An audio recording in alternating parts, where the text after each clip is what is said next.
This is Community Access National Network and HealthHIV presenting on prescription drug affordability boards and what they are and why they matter to patients. A little bit about CAN. We've been around for about 27 years as a national nonprofit patient advocacy organization focused on public policy issues relating to HIV and viral hepatitis. Scott, would you like to talk about HealthHIV briefly? Yeah, similarly so. We've been around for several decades, and just like the mission statement says, we advance effective care and prevention and support and health equity, for people living with HIV. But knowing that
Some concern about who actually benefits from PDABs, and we'll get into that shortly.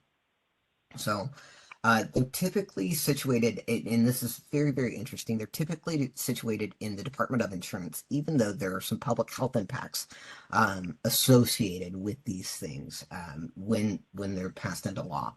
And they assess affordability, and I put affordability in quotes because we have to really consider what does affordability mean for the state involved, or for patients, or for providers, or any group of stakeholders across the board. And I personally take a little bit of objection because of how these things are defined in the statutes that we're seeing passed.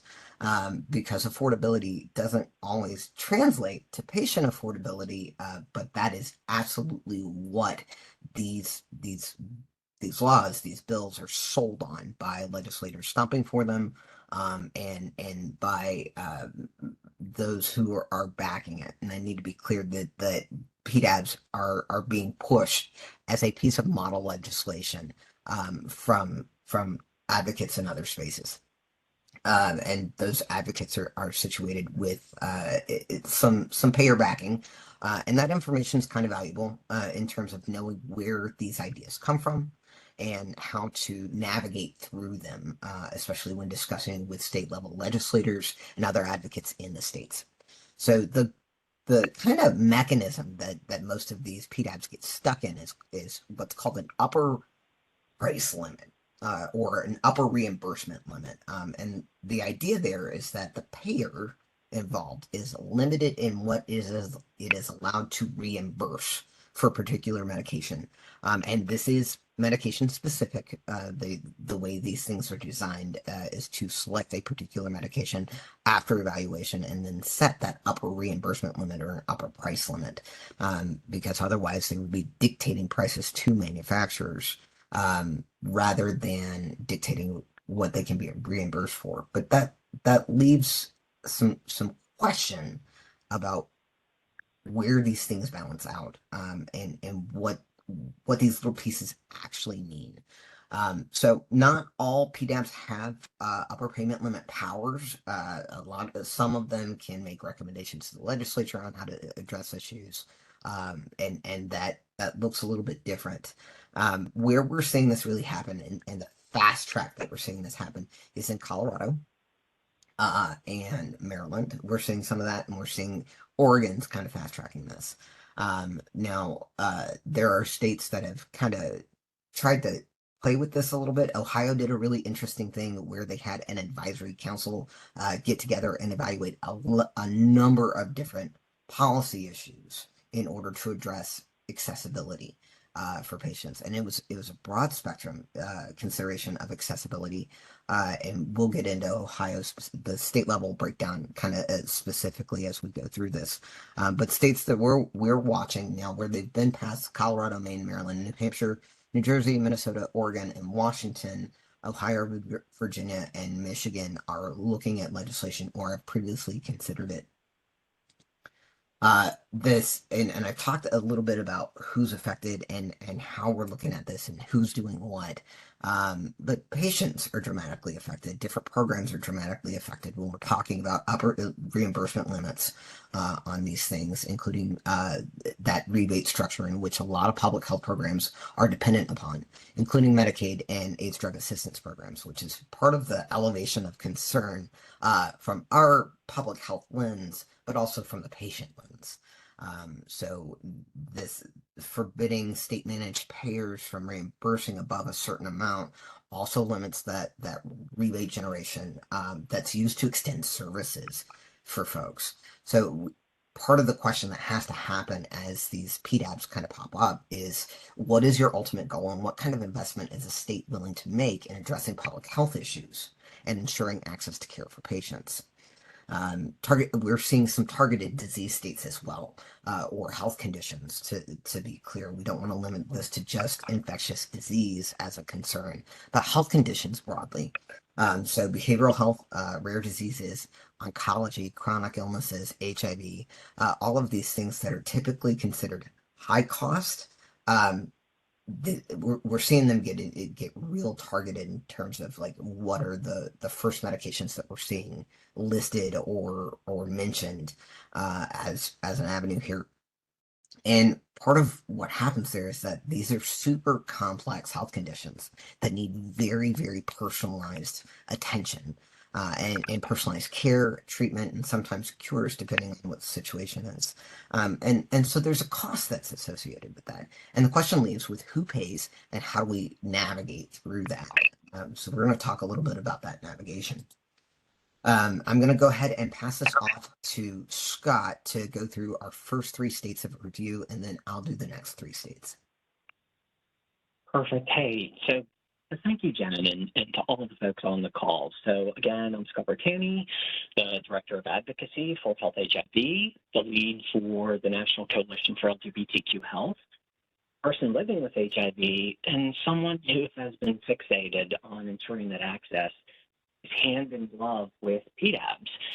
And as we take the next 80 minutes or so, right, to reflect on the emerging roles of what PDABs are and how they only since about 2019 have really just taken off across the country, I'm kind of compelled to spotlight some glaring inconsistencies across the states that Jen and I and our respective organizations and aligned coalitions that we witnessed firsthand in this effort.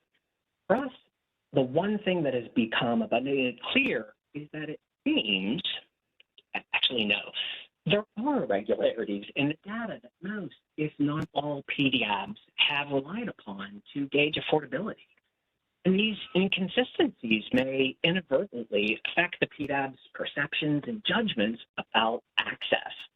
And you know, the very name Prescription Drug Affordability Board, right, suggests a primary focus on affordability, seemingly pushing accessibility to the background. And these factors, they tend to align more with the financial interests over patients, over patient experiences. And that concerns me as well as it should for those people that are on the call. So to that, we got to remember that the cornerstone of one of our nation's most pioneering healthcare reforms, the Patient Protection and Affordable Care Act. It's more than just the ACA, which has become the familiar moniker, right? Rather, it's the PPACA, and the emphasis on patient protection comes before affordable care.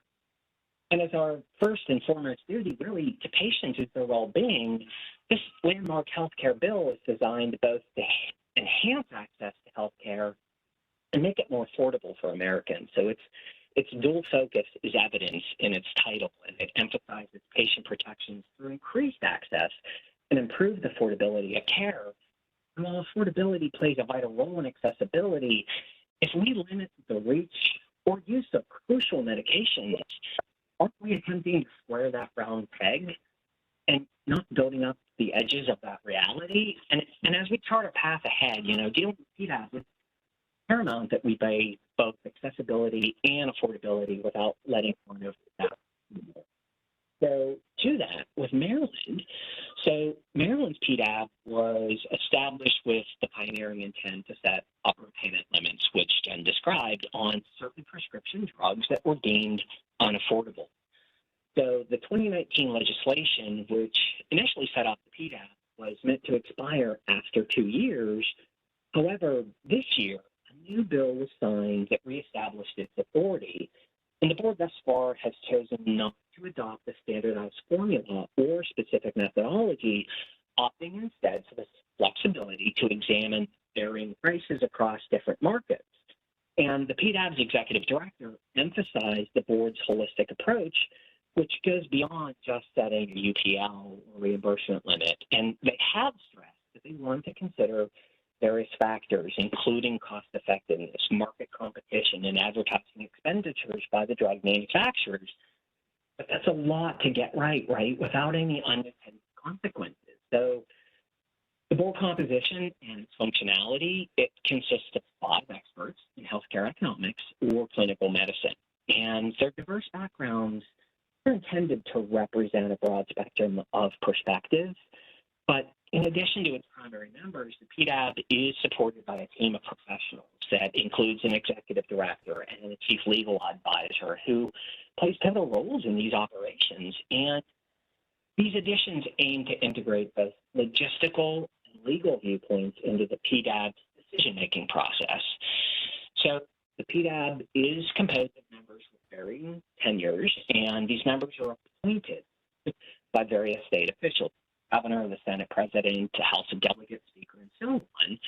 But as an autonomous entity, one of the PDAB's initial undertakings is going to conduct an exhaustive analysis of pharmaceutical supply and payment systems. And this involves a deep dive into drug pricing and consumption data. And subsequent to this analysis, the PDAB is going to develop regulations that align with its missions and objectives. But given the complexity of drug pricings, questions arise regarding the capability of a 5-member PDAB, even with the added experience of an executive director and a chief legal advisor. With a countermeasure, the Prescription Drug Affordability Stakeholder Council was established. And this council serves as an advisory body, and it offers valuable insights and recommendations to the PDAB. And it is composed of 26 members that, again, are jointly appointed by the House Speaker, the Senate, the President, and the Governor, et cetera. So this past week, on October 23rd, the Stakeholder Council convened for virtual meetings, and the discussion centered around the upper payment limit action plan. And this meeting aimed to pinpoint suitable drugs for UPLs, conceptualize strategies for these limits, and draft guidelines for their application. In the upcoming months, though, the board aims to finalize very quickly, and present their supply chain report and upper payment limit action plan that's reflecting on the entire drug supply chain's affordability challenges. And if you're not familiar, supply chain report, it's likely going to provide comprehensive examination of various steps and players involved in bringing prescription drugs from its initial development to the end consumer. And this report is really to identify and outline all the key factors, the stages, and entities that contribute to the pricing and overall affordability challenges of prescription drugs. And it encompasses everything from cost of research and development, manufacturing, distribution, to the pricing strategies employed by companies.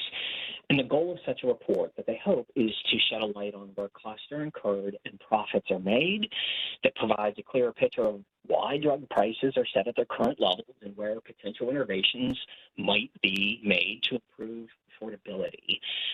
That's a lot to really do quickly. In addition to that, the PDAB is working on initiatives like the 211 program, and that's to help Marylanders navigate drug affordability and then provide some basic feedback on some problematic medications that are perceived as too high, ensuring a patient-centered approach to the decision. But in PDAB's discussion of drugs affordability, the introduction of therapeutic equivalent seems to overlook what's a cornerstone of HIV health sharing clinical decision-making, right? Well, HIV treatment equivalents can provide cost-effective alternatives, and it's vital to ensure that they don't inadvertently limit the patient's access to the most suitable treatment or diminish that clear clinical decision-making process between the patient and the healthcare provider, something that's sacrosanct that we'll talk about even later with Denver principles. And for those people who are newly diagnosed, a wide range of treatment options is typically available. But there's a contrasting scenario for those who have exhausted all available or biologic treatment avenues, and this is not just HIV, right? It's also those people who face resistance issues. And a lot of individuals might find themselves in a predicament if the drug that they rely on is subjected to an affordability assessment, and factors like the administration of the drug, potential side effects, and patient comfort and experiences, they play critical roles in determining what are the most suitable treatment options. While there's an emphasis on drug ceiling prices in Maryland, it's crucial not to look oversight of other pivotal elements, such as insurance plan structures or the viability of even the overall health system. And what's needed really is a comprehensive strategy that takes into account all stakeholders and grasps the broader ramifications of why any decisions are made. I also like to quickly give some historical perspective to this PDAB and some past efforts that align with the board's work. So Maryland's efforts in healthcare really trace back to about the 1970s when the initiation of a Health Services Commission dedicated to hospital service rates. And though it is well-intentioned, the initiative faced considerable criticism, and still does, and many voiced concerns about induced market inefficiencies and potential competition suppression. And the PDAB's current approach, it mirrors those earlier interventions with a risk of encountering similar challenges. And Maryland's UPL action plan for 2023 is certainly ambitious, but its feasibility remains really a topic of discussion, and lots of conversation, and board members have also revolved around what's known as the gross to net bubble concept. And theoretically intriguing, this risks oversimplifying the complex mechanisms behind pricing. Everything that I mentioned, even the board has mentioned that. So there are steps to identify and create UPLs. They're hands-on, but implementing them without unintended consequences is really going to be the true test. And that tug of war between medication costs and increasing insurance premiums in healthcare, it highlights potential inefficiencies in the PDAB strategies. Affordability is essential, but it shouldn't compromise accessibility. And approaches solely on affordability are inadvertently going to exacerbate lots of existing social determinants of health disparities.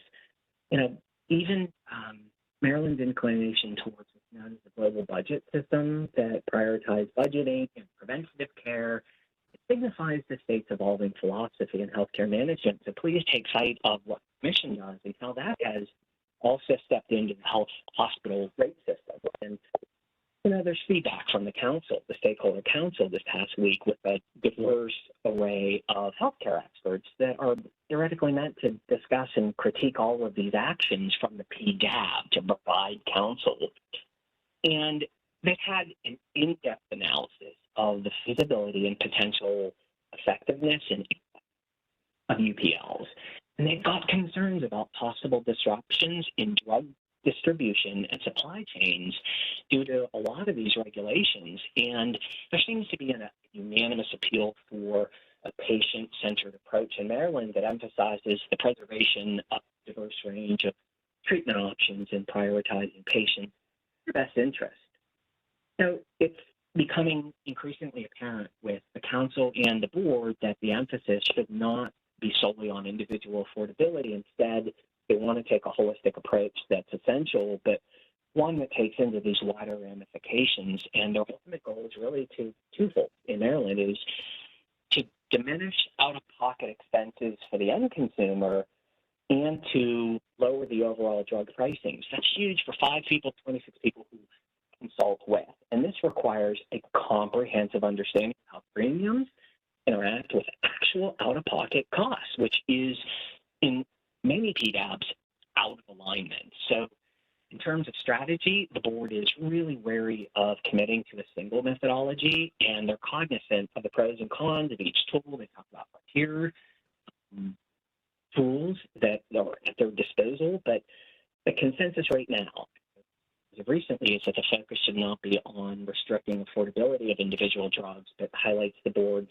approach to a complex issue. So there's an opportunity for us to weigh in on prioritizing patients' best interests. So that is the landscape of Maryland right now. And I'll go on to Oregon. Next slide, please. And look, this, as you know, is going to be overlapping, but you're also going to see, like I said earlier, there's going to be irregularities in how they use data, how they interpret data, and then even potential pitfalls of sharing data. And in Oregon, in June 2023, the Senate passed Senate Bill 844, and it reflects the ongoing concerns, again, and efforts to address specific issues in the pharmaceutical sector. And as early as 2022, there were whispers about the potential pitfalls that I've talked about sharing sensitive data with third-party vendors, right? And the heart of this matter was the integrity and the potential compromise of patient data. So again, they're looking to highlight this nuanced approach to a really complex issue, but nonetheless, there is a PDAB, which is an affordability board. And well, insurers, they report on various metrics concerning prescription drugs, and the top 25 drugs are highlighted based on how often they're prescribed, their overall cost, and the magnitude of their price increase, and an additional list that showcases the most expensive one. So, meanwhile, manufacturers, they release specialty drug reports, which cover both new introductions and price hikes. And there's an emphasis on understanding the trajectory of drug prices by referencing historical and current increases based on what's known as the wholesale acquisition cost. And other crucial factors in evaluating drugs include the date they received FDA approval and if the approval was expedited. Additionally, brand name drugs and biologic products that have generic or biosimilar counterpart on the market are given particular attention here. And another factor of note is the availability, cost, and any issues related to therapeutic alternatives. So again, you see a lot of the overplay across both of them, all of the PDABs, in as far as talking about therapeutic alternatives without fully understanding even the complex nature of drug transparency lists, right? And, exclusivity also has played a role in Oregon, meaning that drugs that are nearing the end of their patent expiration or data exclusivity for 18 months, they too may be under scrutiny. Special attention has been given to insulin drugs with criteria including insurers' reported metrics such as overall spend, per patient spend, and out-of-pocket costs per patient. But transparency is sought via the Drug Transparency List, ETL. And through these listed price increases, it can always be evident at the point of sale, right? For drugs with multiple codes, a standardized metric is used for pricing comparisons, but to check if a drug has been listed in the manufacturer's recent reports, they list their own ORSs. I think we have them listed here so that they can revisit any issues concerning therapeutic alternatives. So they're leaving the door open for conversations about therapeutic alternatives as being a backstop to this additional data or the primary data that they're looking at. So with that said, the key tool in addressing Oregon's concern has been that drug price transparency carrier reports, which really have significantly influenced the board's recent decision. And questions really have arisen about the accuracy and completeness of the data in these reports. And our concern is that if the DPT carry reports, that if they're not thoroughly vetted or reviewed, the board's choices on affordability, it's going to be misinformed or even misguided. And several critical issues have emerged in recent discussions, including the potential shortcomings of solely relying on limited data, which might not capture, again, the full picture of drug value and affordability. And additionally, the difference between the net price and the list price was debated, shedding more light on the complexities of pharmaceutical pricing. And one progressive solution and suggestion that emerged was that PBMs or pharmacy benefit managers offer rebates and discounts directly to patients at the point of sale, and potentially easing financial burdens. But with these suggestions also come a set of challenges that's tied to utilization management, right? Such as concerns about prior authorization procedures. So you may offer rebates, you may offer these additional things that ultimately is a complex system and focusing only on pricing without forgetting, utilization management. It's their task with ensuring medications are both accessible and affordable, but they're not looking at the entirety of the data. And really a PDAB's role is to dissect this intricate web of the financial domain and identify potential problem areas where drug prices might be increasing or unchecked. But one might argue that PDAB's approach, when it's well-intentioned, is going to lack the necessary depth or nuance. And the board's method involves selecting certain prescription drugs based on criteria set in ORS 646A. I think it's in there -694. We can send those out, but it's based on their system, and it conducts a detailed affordability review. But while this process really appears systematic, boy, does it have critical. And coming from Washington and Oregon initially, I'll ensure reported metrics like most prescribed drugs or those with significant height prices, they provide valuable data. Relying heavily on them is really going to overshadow a lot of these other essential factors, patient experience. Furthermore, manufacturers' reports and FDA approval timelines, the availability of alternative medication, even insulin-specific metrics, among other considerations, are part of the board selection criteria. And some members highlighted certain columns in their data set that show the percentage change in the drug's WAC from the start to the end of 2022. But again, this is a point in time. It's a snapshot, but it's not going to present the entire picture. So you can put as much data to support what you want, but if you have reliance on these figures, you're really not going to come up with these considerations. And other comments that the board has underscored is, the importance of some of these metrics, but the overall narrative and overarching narrative in Oregon suggests that while the board is making strides, it really has to continue with the approach. And it indicates that while collaboration and data are essential, introspection and a more holistic approach might better serve the public's interest. So again, conversation with us within Oregon to have alternative viewpoint is coming up across all PDABs as they really begin to mete out what they consider is unaffordable without looking at some of these accessibility issues. Lots of overlap. Washington, for many of you, I had worked prior to HealthHIV and serving as a board member for HealthHIV.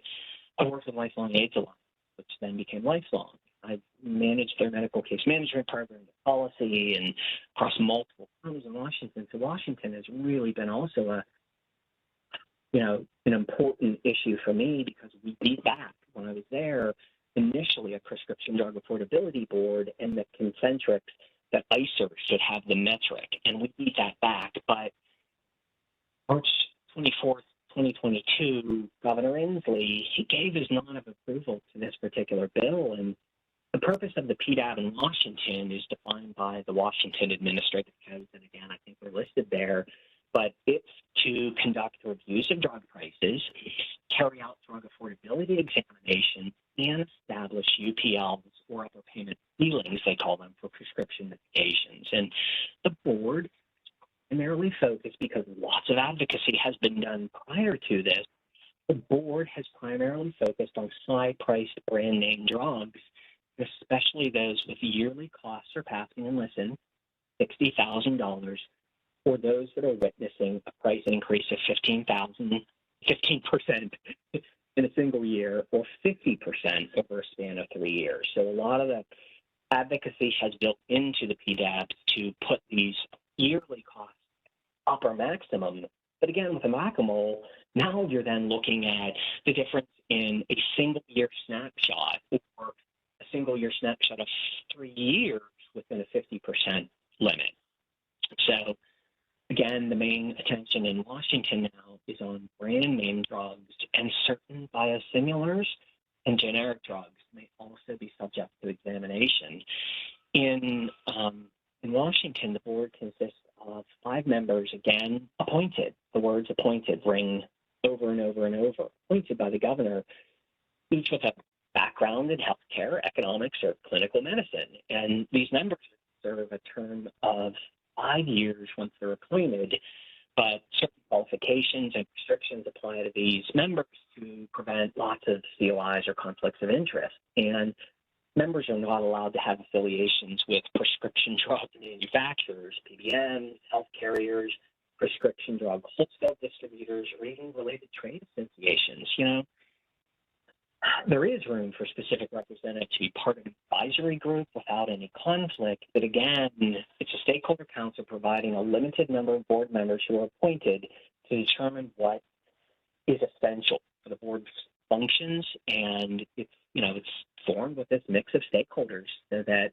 every drug has an affordability review, and it is intended to comprise of patients and advocates and single representatives from the prescription drug industry, and they're safeguarded from civil liability concerning their official actions.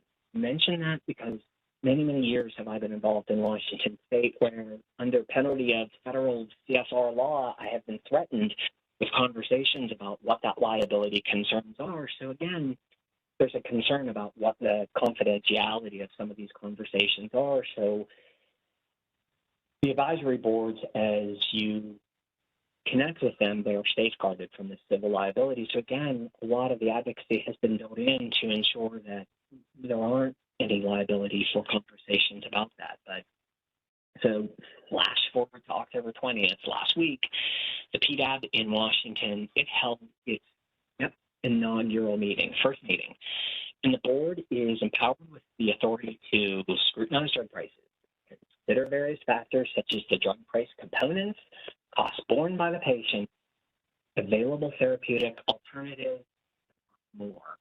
And other aspects like even the drug's life cycle, the prevailing market competition, and projected revenue are also supposed to play in the role of that review, which is why they talked about safeguarding from civil liability. But, the board's significant duties really is to set the UPL for drugs. Period. It's to detail how many savings from health plans will be utilized. And to ensure transparency and accountability in Washington, the board is really mandated to devise a savings formula and produce an annual report on their activities and findings. So, one of the most critical powers, at least in Washington, that's bestowed upon this board is what Jen had mentioned, is upper payment limits. And this directly influences what can be charged for certain medications and ensuring that prices do not become prohibitively expensive for the masses. Again, accessibility is not necessarily talked about with the same level of affordability. They have had said, though, that the savings plan made up from health plans is going to be really tracked.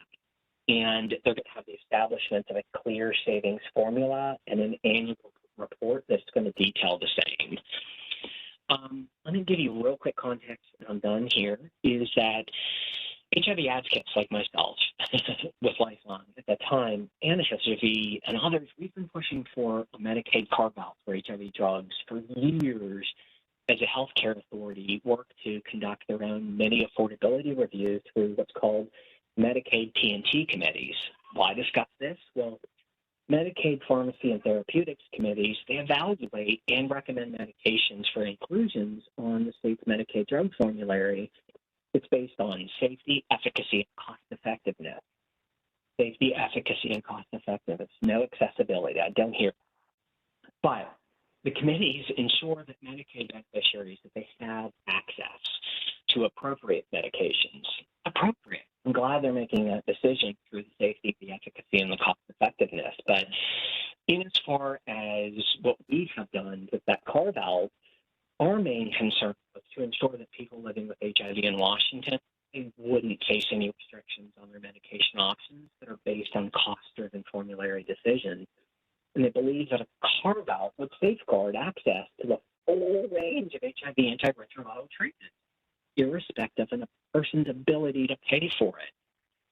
But in response from advocacy from others and some other hospital associations and other stakeholders, the healthcare authority, they decided to postpone plan change. And this change would have removed coverage for some prescription patients, including for HIV and cancer, cystic fibrosis, from Medicaid Advantage care contracts. And some have been vocal against the proposed shift, highlighting the potential adverse effects on healthcare organizations and their capacity to offer these specialized services to at-risk groups. And I mentioned this carve-out because while we've protected it and we've increased the amount to 60,000, we still have a whack-a-mole with this potentiality of a PDAB. What happens when biologics and biosimilars and injectables continue down the road?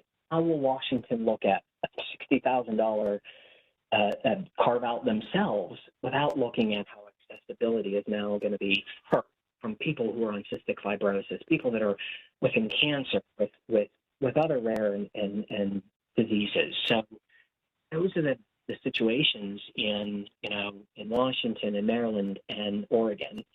And I've taken a lot of time. Jen, this is all your now. It's all right. Oh, I missed one of your Washington notes. I apologize. I'm going to give just a moment on this. We're going to spend a decent amount on Colorado, and then we're going to move fairly quickly through Michigan and Ohio, in part because they're situated a lot differently than the other states here.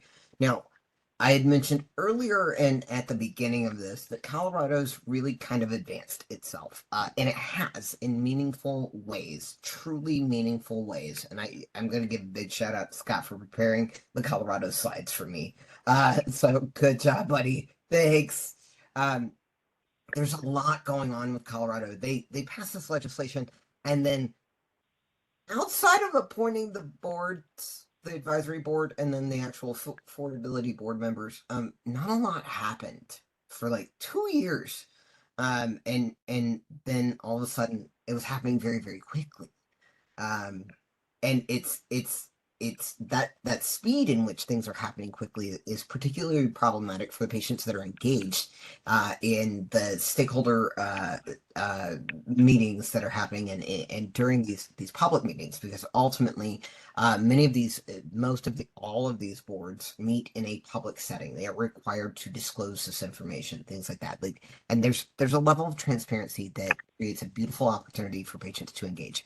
And I think that that's really, really, really, really important. And it's not just limited to patients. Providers should engage as well. Health systems should be engaging.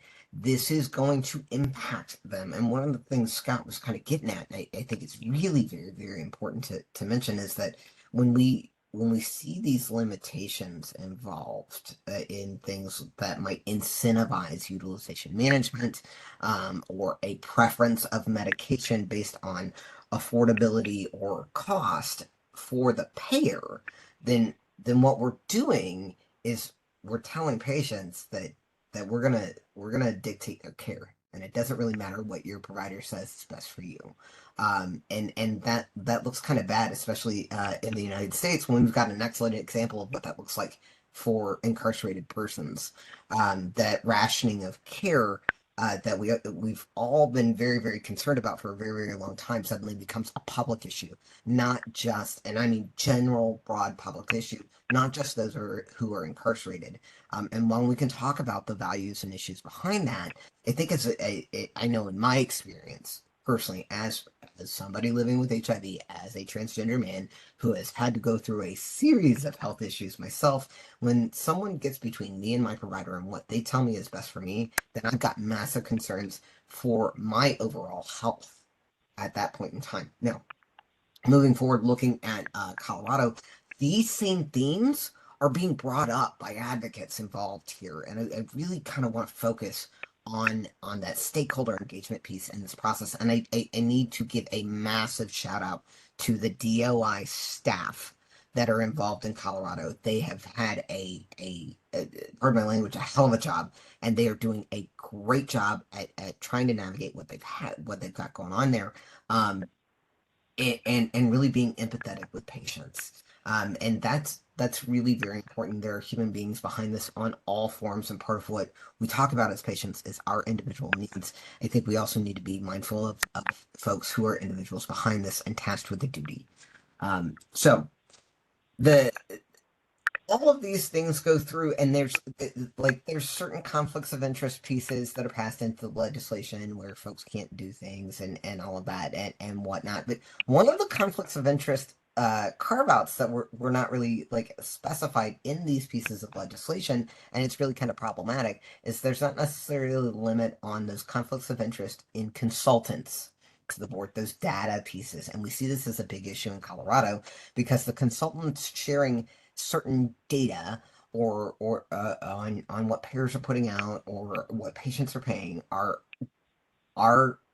payer consultants. They're not necessarily uh, gathering data, and I pointed this out, and it's very, very, very, very frustrated. They're not necessarily gathering data from the public health departments or Medicaid programs that have very robust, very transparent actuarial value, like all of those pieces of what are we getting back on rebates, what are patients paying out of pocket, like where are the barriers and things like that. All of those pieces of data that are housed within a state are not being used.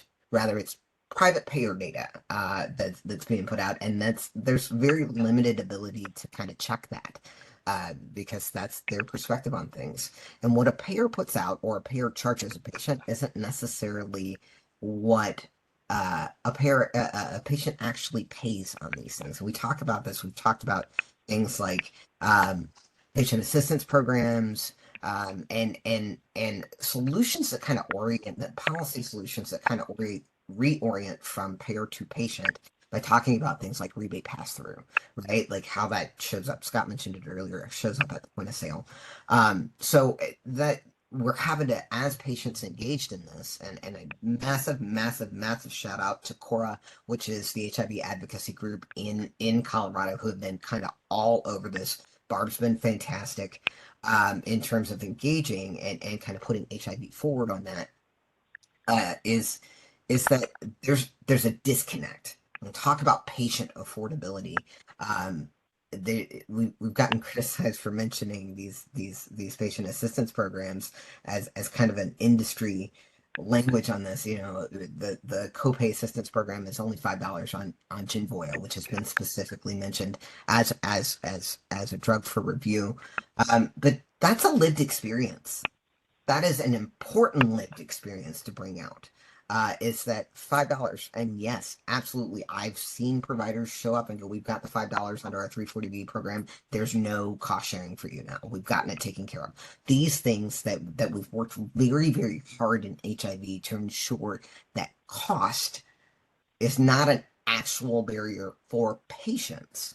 Rather, the barriers that we're running into for patients look like presumptive eligibility issues. They look like provider consolidation. They look like pharmacy consolidation. They look like utilization management. There's a plan design. I mean, the AIDS Institute. One of the things they're well known for is they sued a payer back in 2014 for discriminatory plan design. I think we have to talk about these things, and we're bringing them up with this board.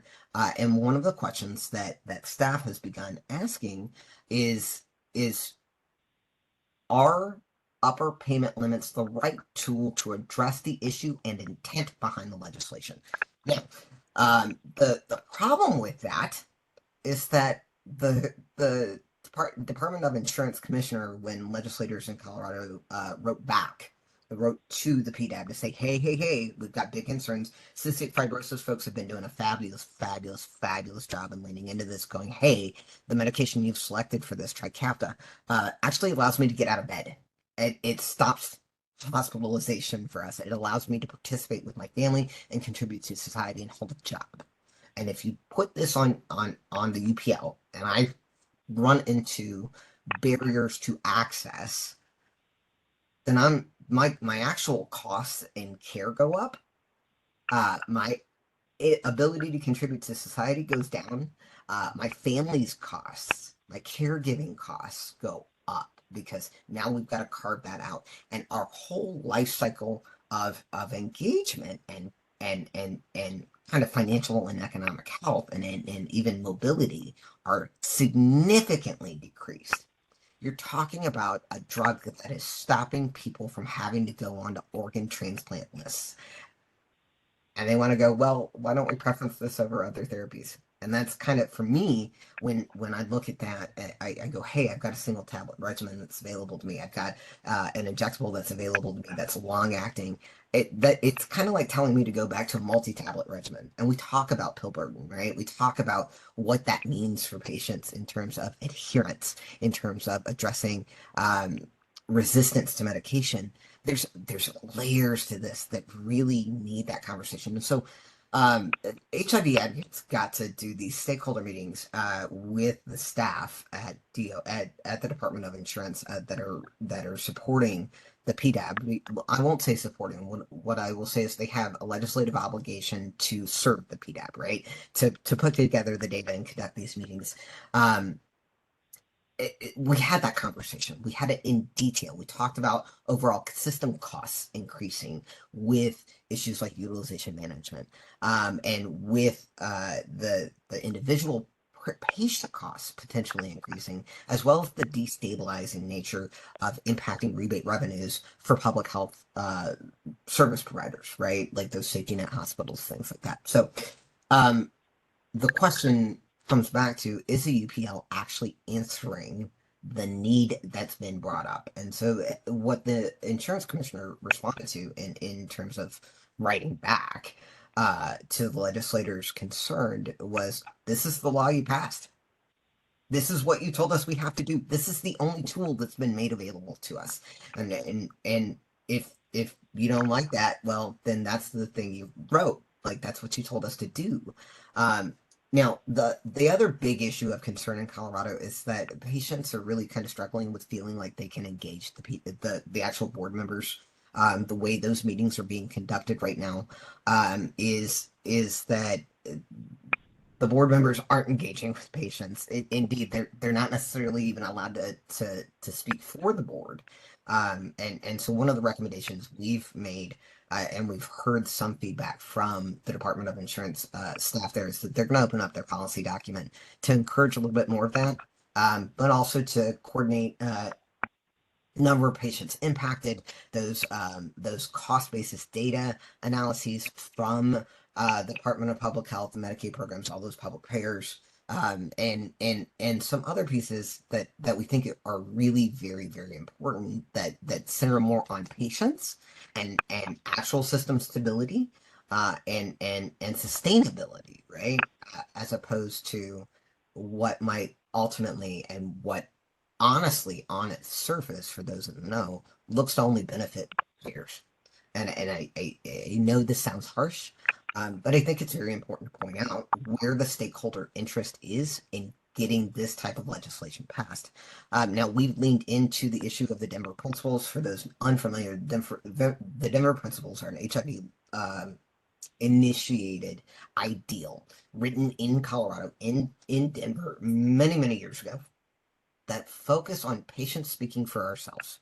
That focus and there's even arguments over the word patient involved in the actual Denver principles, which is valuable, right? But that we have a centered process in which we are driving our health, we are driving our determination in life, and there are not people working for us, and I say for us in quotes, without us. And that's it. Nothing about us without us comes out of that space, and it's very, very important to ensure that that patient policy priority is what's moving things forward in the grand ecosystem of care here. But when it comes to prescription drug affordability, that affordability language is not really about us. So it's not for us, and it's not about us. And the way Colorado's going right now, they're moving forward without us. And that's a massive issue. So Michigan's very interesting. They're looking at some legislation. And what I'll say about that is that the legislation is not likely to pass. Actually, earlier today, I got to speak with one of the representatives in the Committee of Jurisdiction in the House.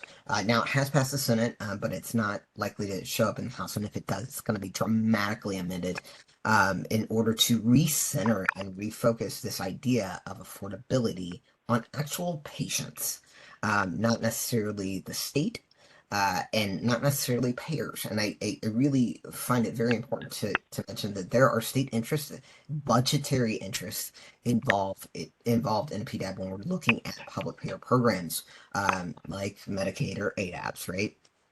But my argument to that is that a state should be invested in our public health outcomes, in our individual health outcomes, and be making those investments to expand access to care.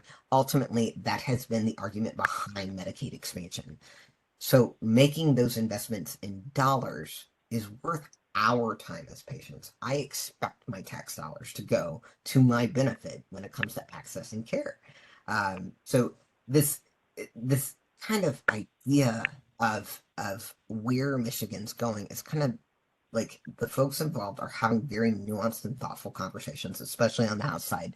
And I think that that's really reflective of patient engagement early on in the process rather than later on in the process, like we're seeing in Colorado. And these two states are situated right back to back for the purposes of dynamic before and after legislative pass in terms of process.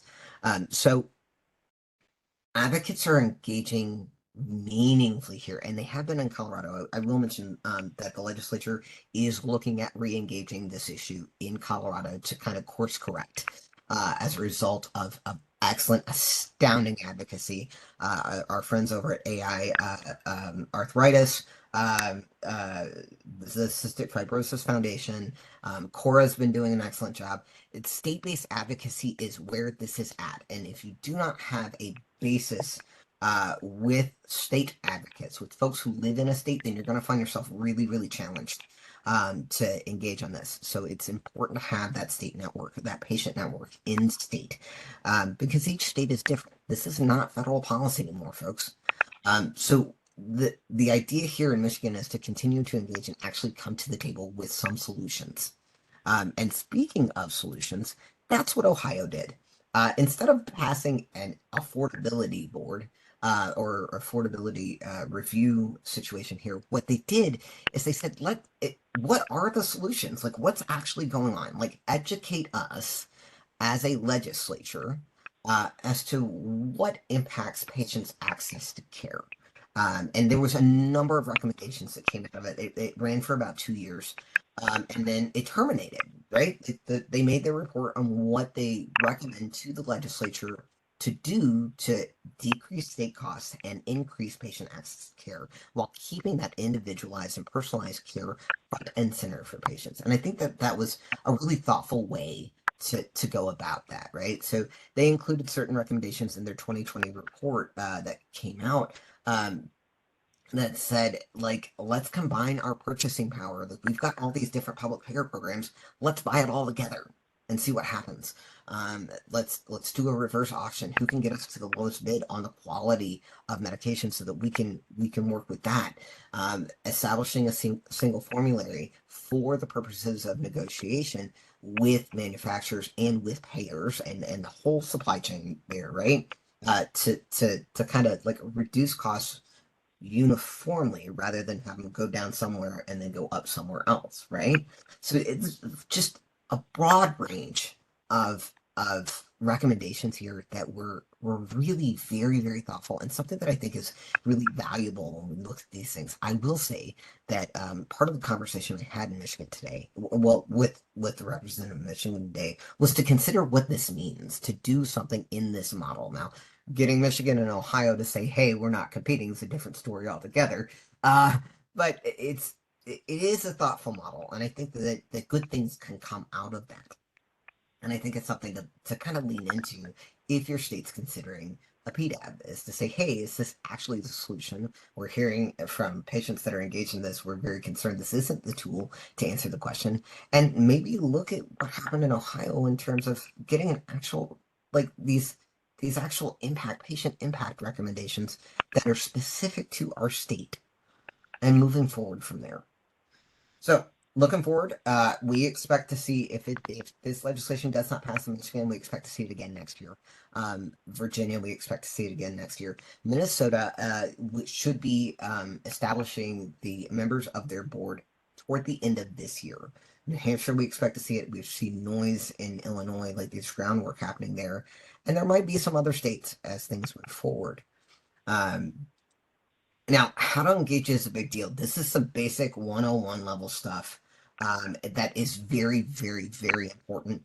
We kind of have to rebuild the idea of state level advocacy here. We've done a lot of work on the federal end to an amazing end, and I think it's super, super valuable to lean into some of those lessons.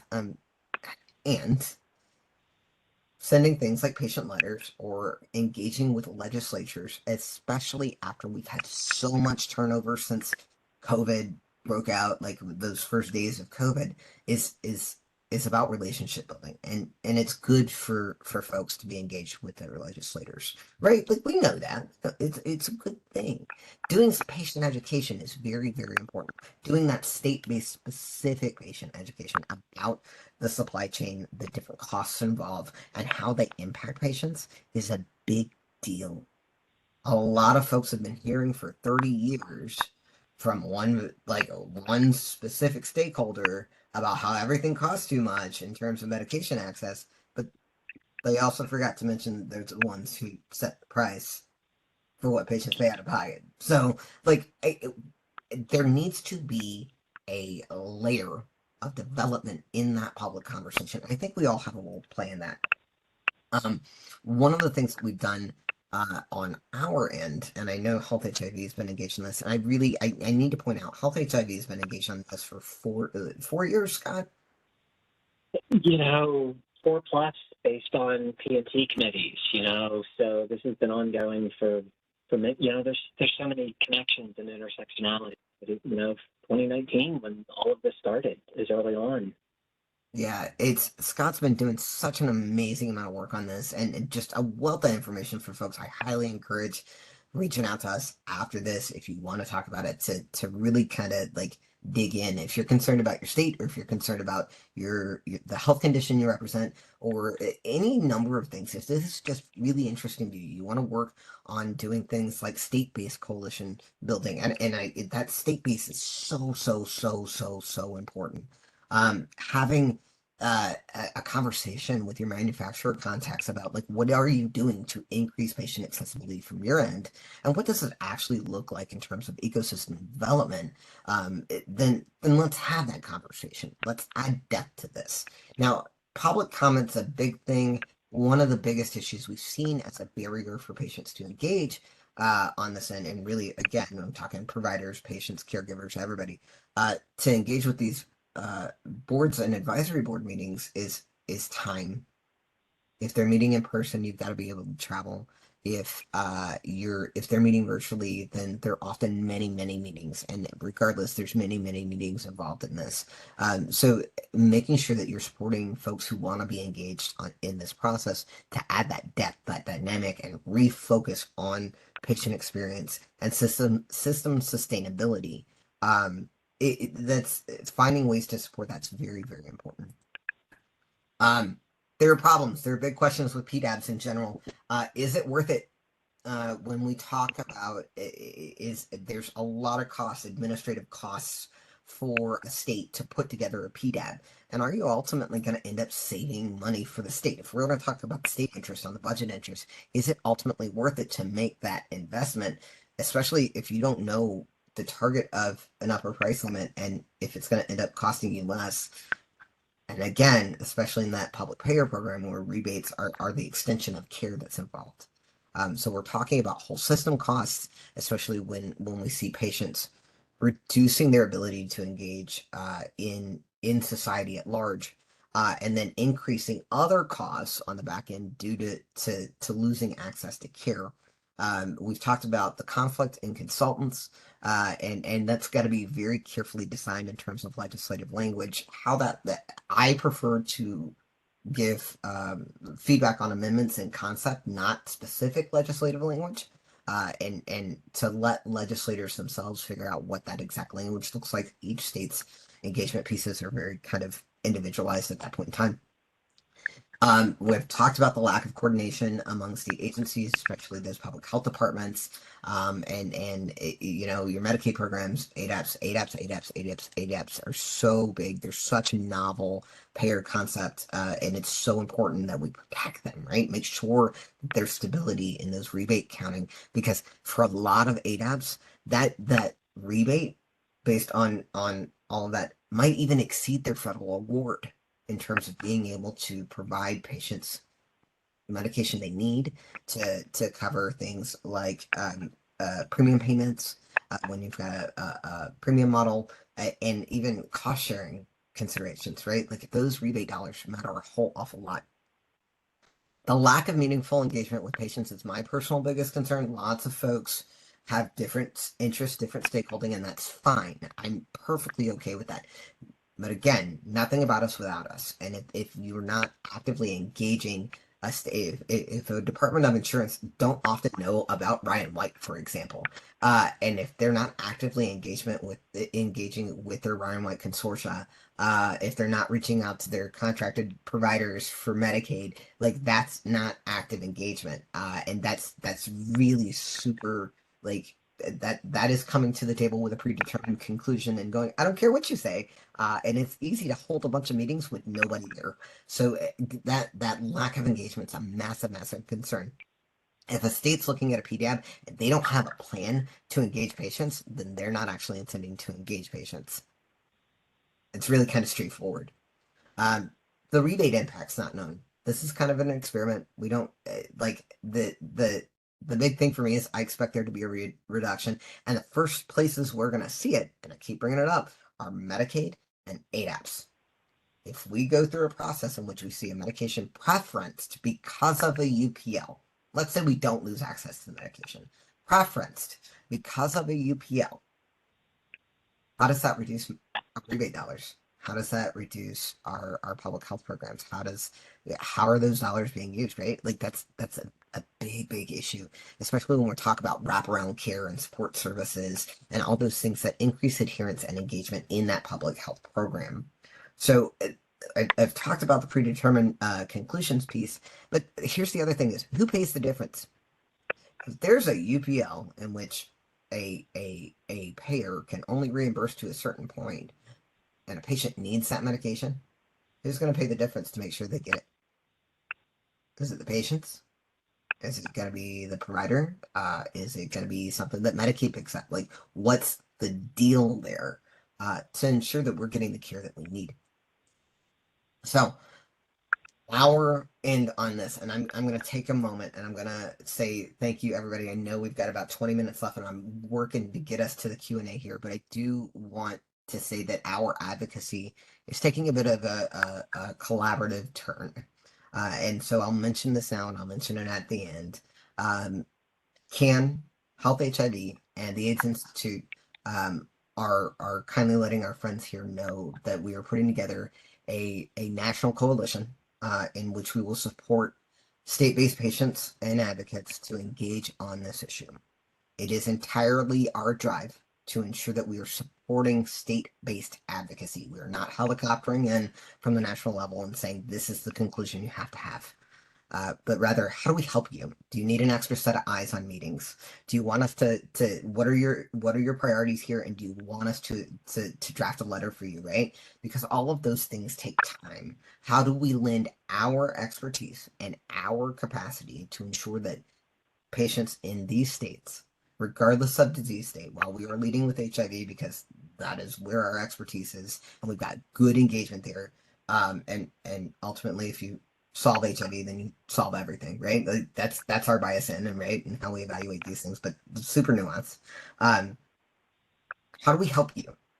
It's not our job to tell you what to do.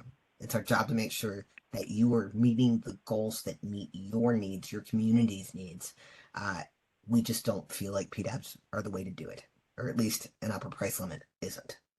So I really want to say a giant thank you to Health HIV and to the AIDS Institute for joining us on this and how we support states and getting where they want state-based advocates and supporting where they want to go. So, there, one of the things I keep telling our partners is there are unlikely collaborations to be made, unlikely partners to make. If you find yourselves in conflict with a disproportionate share hospital over the issue of 340B, I guarantee you they care about this issue 100%, right? That's their revenues that they're looking at. So there's, we're, look for those unique partners. Make sure you're elevating patients in this process. If a provider, if an FQHC has that, like FQHCs are required to have a majority of patients on their board. That means they've got an engaged patient base. They've got a beautiful opportunity there. Work with your partners on this. Leverage existing coalitions. It's if there is a coalition on cancer care in a state, you know what? I guarantee you they care about this, right? Like I guarantee that this piece that might impact that piece of that piece of accessible care is going to be really, really important. Really, really important because if I can't get a hold of my medication, this personalized piece, then I'm gonna die, right? This is cancer. That's a big C. It's super scary, right? That engage where those coalitions already exist. We don't have to rebuild the wheel here. And that's don't rebuild don't don't remanufacture a wheel. Use what's there. Um and extend an opportunity to educate. If they're not already engaged on this piece, extend that opportunity. Have you heard about this? Have you heard the good news? So to say, hey, we want to talk about elevating this issue of ecosystem of access in a bunch of different ways. So there are answers to this in our view on a policy issue of patient access. And I really do want to mention that a couple of years ago we had a conversation nationally around COVID vaccines that said affordability where they are free. It's not the same as accessibility, right? And it's super super important to us that we focus on accessibility because affordability on the patient level is part of access broadly on the patient level. So those things wrap in from that patient perspective. And I think if we're going to talk about extending care and improving health outcomes and addressing health disparities and tackling issues like systemic racism within healthcare, we've got to focus on accessibility. So our recommendations, which we're talking about this and focusing on education, we're talking about payer design, our insurance plan design. We're talking about patient protections, addressing step therapy, prior authorizations, and appeals processes, and how are you doing your billing? Like all types of different things there. PrEP coverage, for example, right? Like we've just seen the ICD-10 codes change for billing to include specificity for PrEP, but who's using them and how is that still affecting patients, right?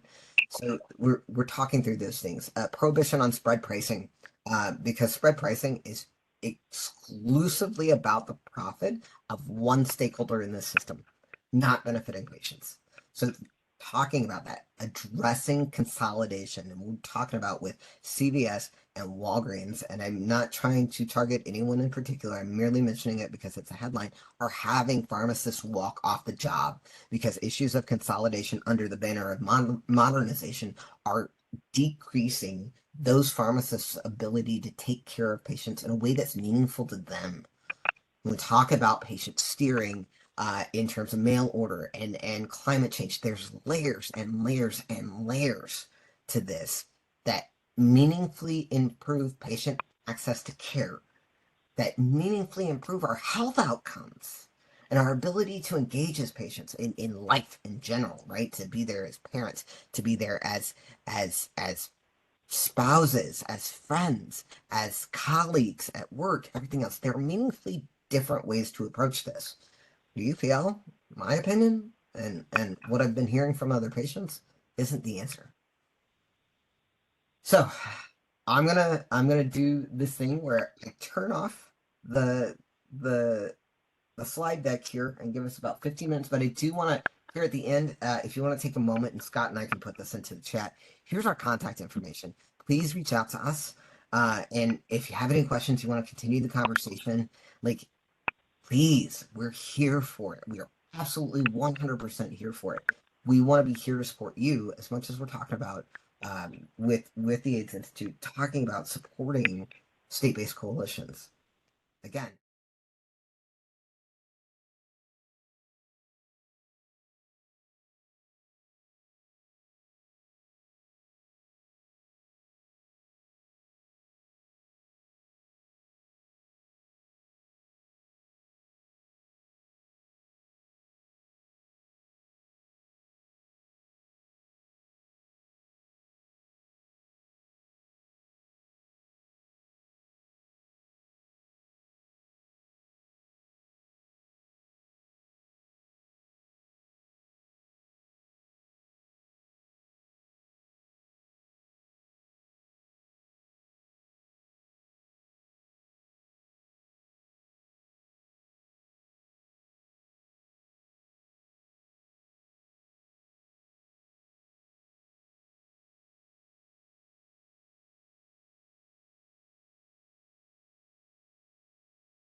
States can impose requirements on health insurers that are related to rate setting and review. We talked about it in again, Maryland, thinking right? about They us can without us. do benefit So design and even more, let and me they have stop broad this. authority.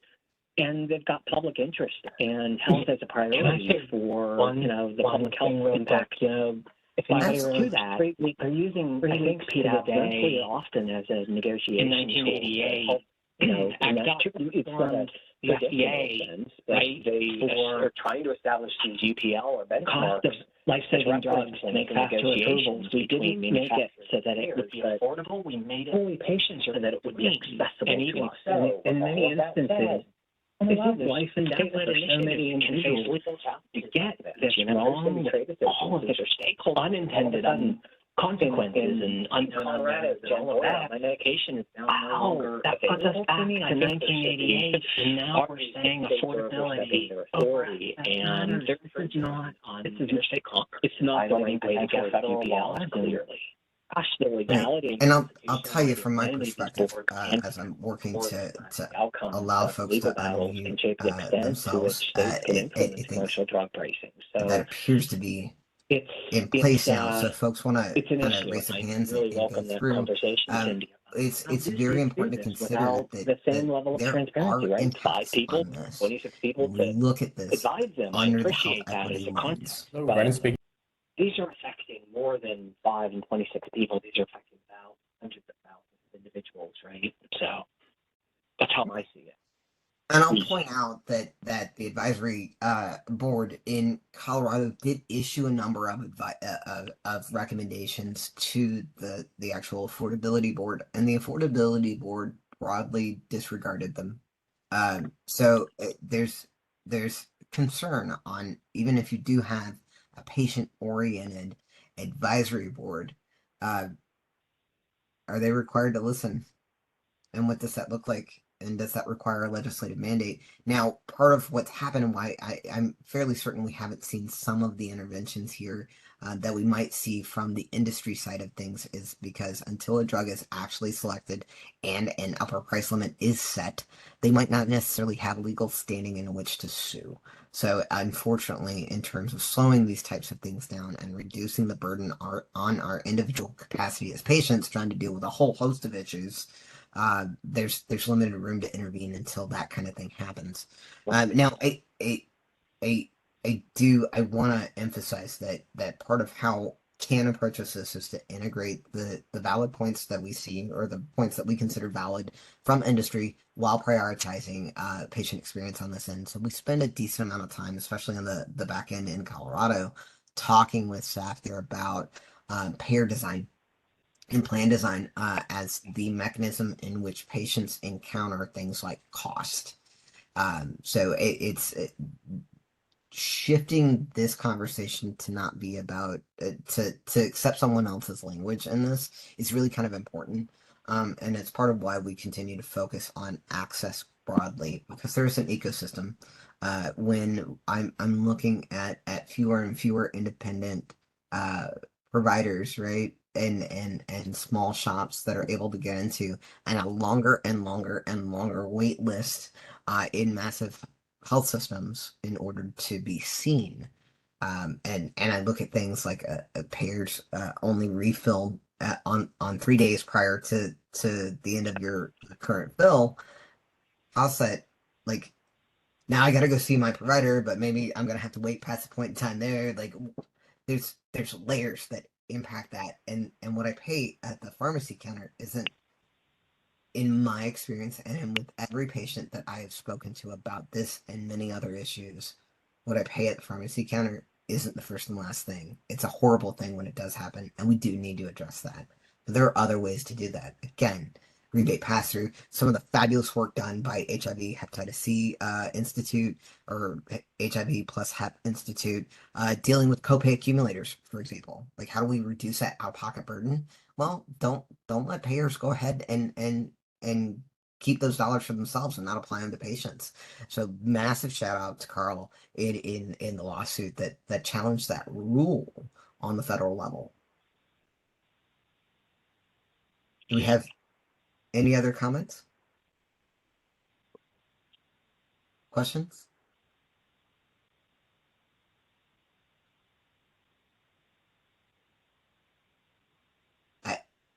Go ahead, Michael.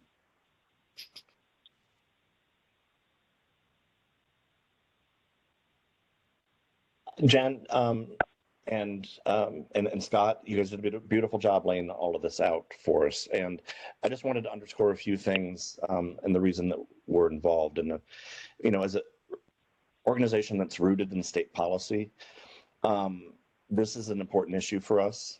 And when you talk about, the helicoptering and hovering over, the big boys from DC coming in to, tell states what to do, is an important piece in this, that we don't do that, and that there has to be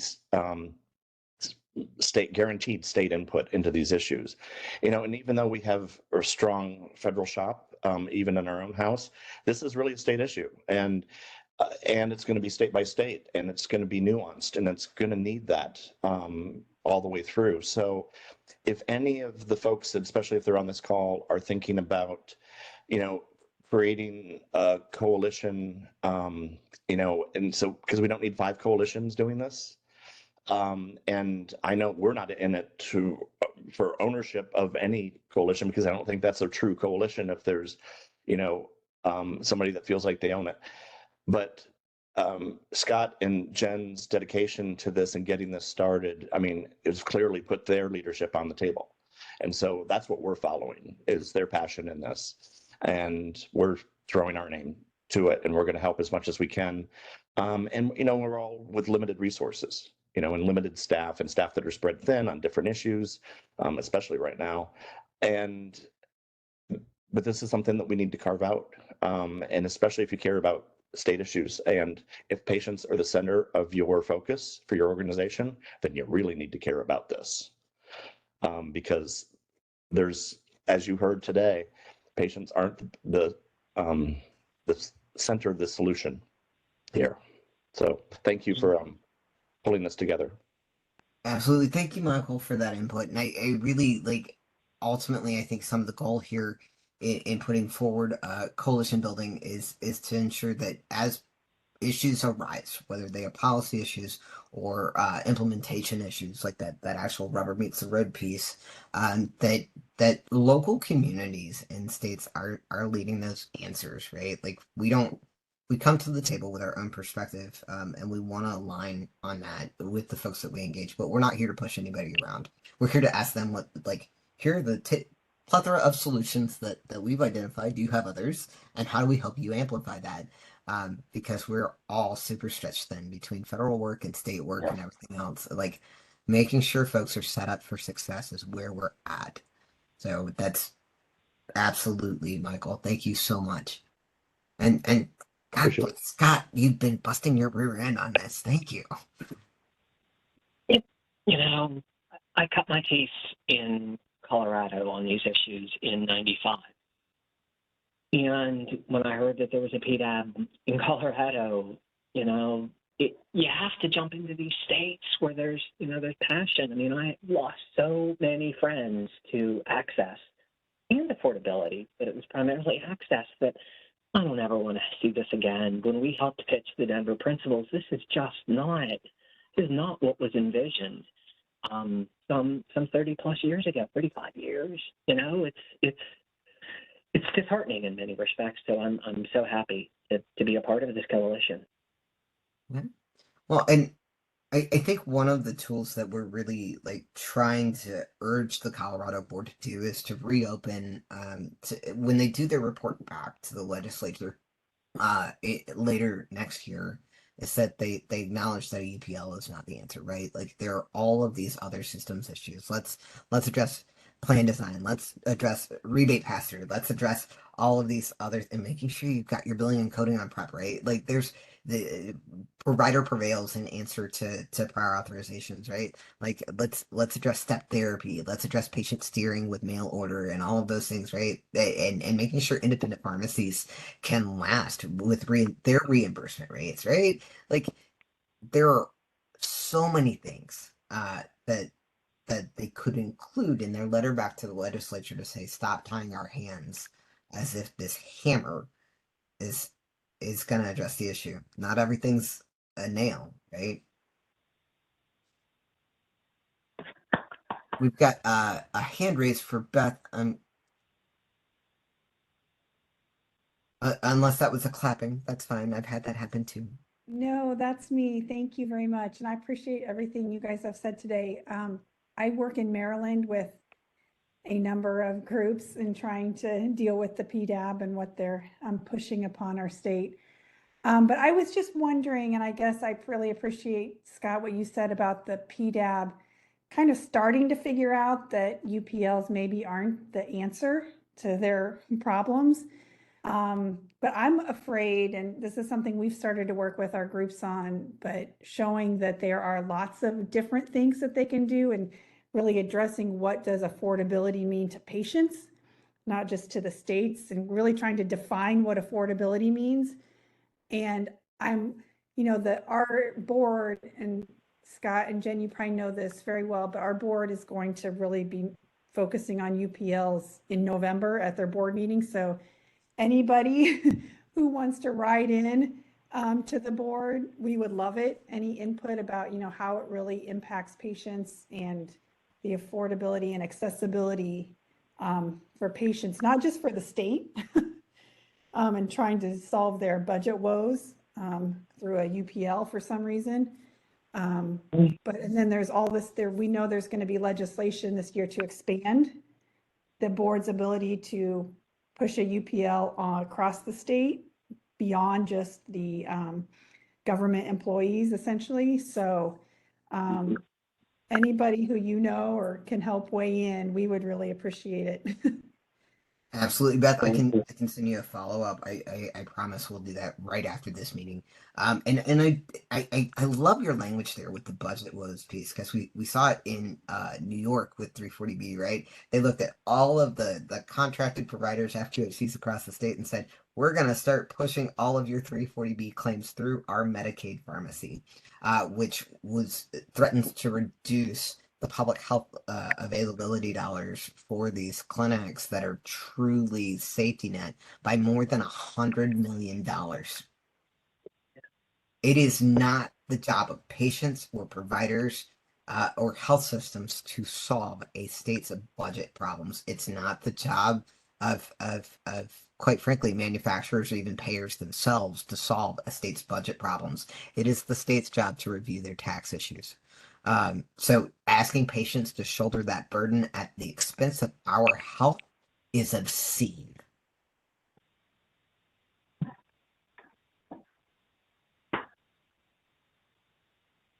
Anybody else?